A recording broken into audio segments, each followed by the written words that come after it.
I was trying to fix my monitor, which had ceased functioning. Anyway, there is the leopard. He has not moved. I don't know what his modus operandi is, why he thinks that being here next to the lion kill is a good idea. But the lions have not come over the termite mound to look for him. They've definitely smelt him there, but they haven't come to look for him. The male's head is up. We're not going to try and get a picture of him. I can just see him through the bushes, but I don't think he's got any idea what's going on here. I think he's just thinking about his next course. So I do apologize for the weather, which is certainly not making things easy. I think it'll probably stop in the next little while. I hope it will. Olaf, are you alright there? Olaf is now sort of hiding, trying to hide the camera and himself underneath the rain cover. I really do think that this is going to pass over very quickly and then it'll be dry again. It may get a little bit worse for a while and then it'll be fine. So, what a drive, hey? 3 leopards, lions, Maribyes, approaching a lion sighting. I mean, all we need now is for the wild dogs to arrive. Possibly a couple of hyenas.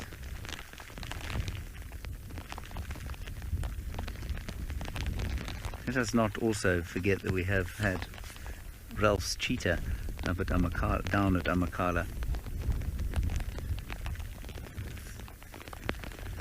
He looks concerned, also dissatisfied almost, as if, you know, as if he's contemplating how he can outsmart the lions and go and steal their food. I hope desperately that that's really not what he's contemplating.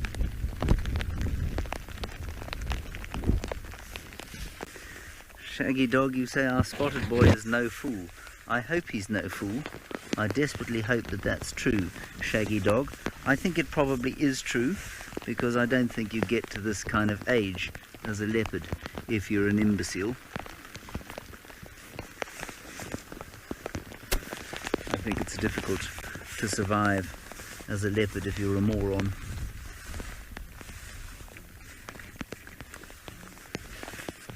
Well, something will eventually flatten you, like a pride of lions on the kill that you think you can steal from, for example.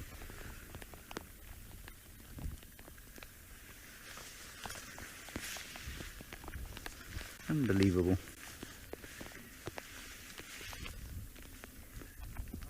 He does have quite a distinctive look to him.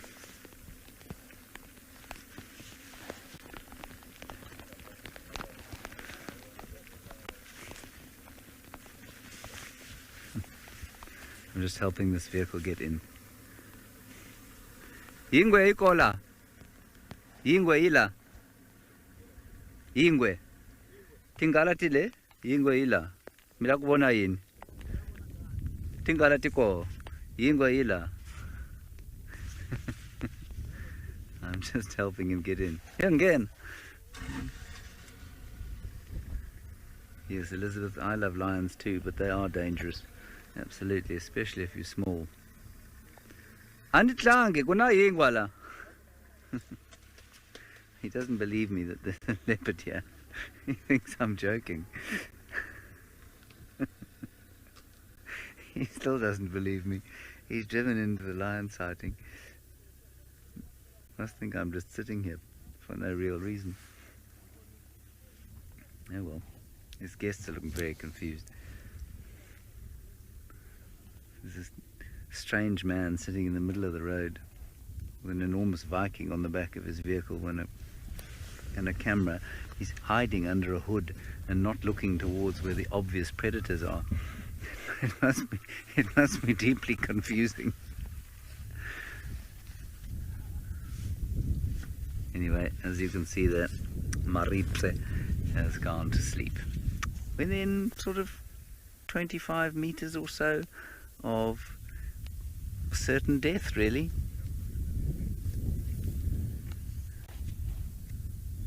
A very strange choice to have made. You know, I'm all for coming to investigate as a youngster, seeing what's going on. But once you've done that and discovered certain death, I'm not sure why you'd hang around.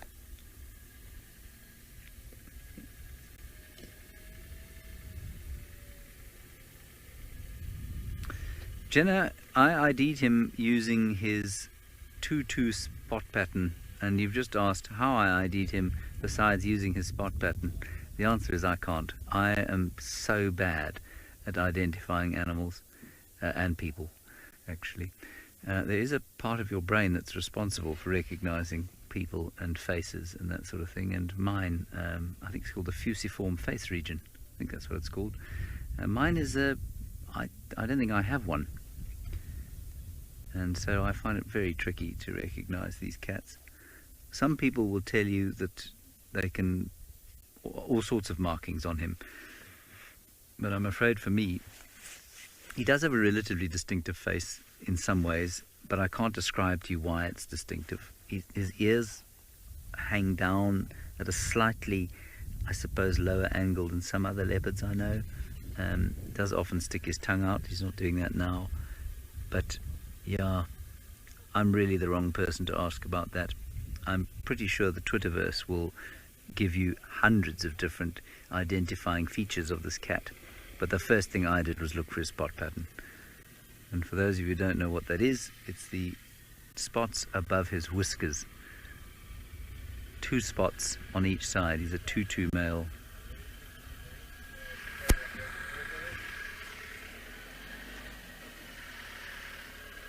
It's going to help them get into the sighting.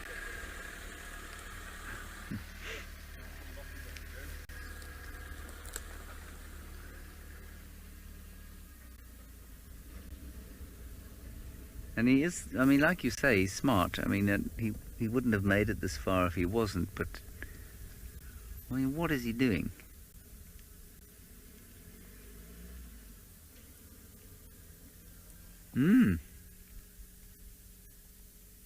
Thank you very much for that. Yes, Picky, you say that he was already tossed up or chased up a tree by the Torchwood Pride in a reserve called Biffle's Hook, which is not far from here, a couple of weeks ago. So, you know, he's obviously likes the thrill.